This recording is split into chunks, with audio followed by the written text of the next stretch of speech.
नमस्कार दोस्तों, स्वागत है आपका BMJ एकेडमी में। दोस्तों, एंशिएंट हिस्ट्री के पिछले वीडियो में हमने मौर्योत्तर काल के अंतर्गत विदेशी शासकों में हिंद यूनानी शासकों के बारे में विस्तार पूर्वक पढ़ा। आज के इस वीडियो में हम हिंद यूनानी शासकों के बाद शक शासक, जिसे सीथियन भी कहते हैं, और पहलव शासक, जिसे पार्थियन कहते हैं, उनके बारे में सभी महत्वपूर्ण तथ्य जो परीक्षाओं के लिए महत्वपूर्ण हैं उनके बारे में देखेंगे। तो आइए दोस्तों शुरू करते हैं। शक शासक भारत में बोलन दर्रे से प्रवेश किए। कुछ स्रोतों में शकों को सीथियन भी कहा गया है। हिंद यूनानियों के बाद शक शासक मध्य एशिया से चारागाह की तलाश में भारत आए। शकों की 5 शाखाएं थीं, जिनमें से सबसे प्रसिद्ध शाखा पश्चिमी शाखा थी। 5 शाखाओं में अफगानिस्तान, तक्षशिला, मथुरा, उज्जैन तथा नासिक थे। 58 ईसा पूर्व में उज्जैन के एक स्थानीय राजा ने शकों को पराजित कर दिया और विक्रमादित्य की उपाधि धारण की और विक्रम संवत नाम से एक नया संवत चलाया। तभी से विक्रमादित्य एक लोकप्रिय उपाधि बन गई। शकों का प्रथम शासक माउस, जिसे कि मोगा भी कहा गया है, उसे माना जाता है। शकों की पश्चिमी शाखा सबसे लंबे समय तक शासन किया। इसने लगभग 4 शताब्दी यानी 400 सालों तक शासन किया। शक शासक अपने आप को क्षत्रप कहा करते थे। पश्चिमी शाखा के क्षत्रपों में छहरात वंश, जो कि नासिक का था, उसका प्रसिद्ध शासक नाहपान था, और कादर्मक वंश, जो कि उज्जैन का था, उसका सबसे प्रसिद्ध शासक रुद्रदामन था। जिनमें से शकों का सबसे प्रतापी शासक रुद्रदामन को माना जाता है। रुद्रदामन का शासन 130 से 150 ईस्वी में गुजरात के बड़े भाग पर था।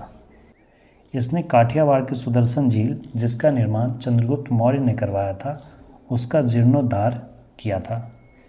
रुद्रदामन के राज्याधिकार में सिंध क्षेत्र, कोंकण तट का क्षेत्र, नर्मदा घाटी, मालवा, काठियावाड़ और गुजरात का एक बड़े हिस्से पर इसका शासन था। रुद्रदामन संस्कृत का बड़ा जानकार था। इसने ही सबसे पहले विशुद्ध संस्कृत भाषा में गिरनार अभिलेख, जिसे रुद्रदामन का जूनागढ़ अभिलेख भी कहा जाता है, उसने जारी करवाया। इससे पहले के सभी अभिलेख प्राकृत भाषा में थे।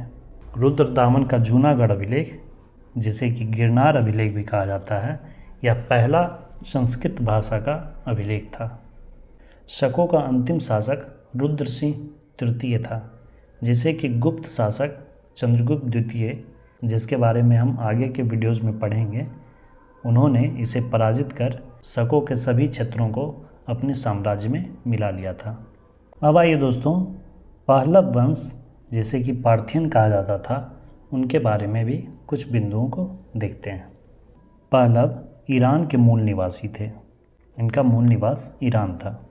पश्चिमोत्तर भारत में शकों के आधिपत्य के बाद पार्थियन का आधिपत्य शुरू हुआ। इनकी राजधानी तक्षशिला थी।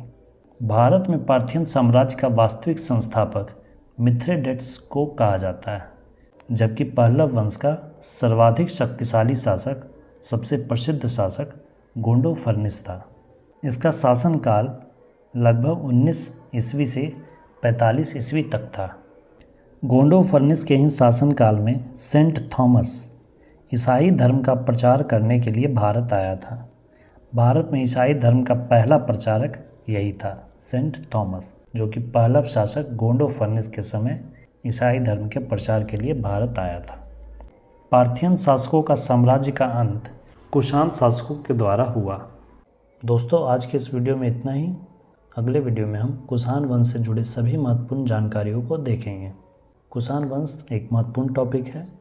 विभिन्न परीक्षाओं में कुषाण वंश से प्रश्न आते रहते हैं, इसलिए अगले वीडियो में कुषाण वंश के बारे में विस्तृत रूप से पढ़ेंगे। दोस्तों, वीडियो कैसी लगी अपना फीडबैक ज़रूर दें, और वीडियो को अंत तक देखने के लिए धन्यवाद दोस्तों। मिलते हैं अगले वीडियो में इसके अगले भाग के साथ। जय हिंद, वंदे मातरम।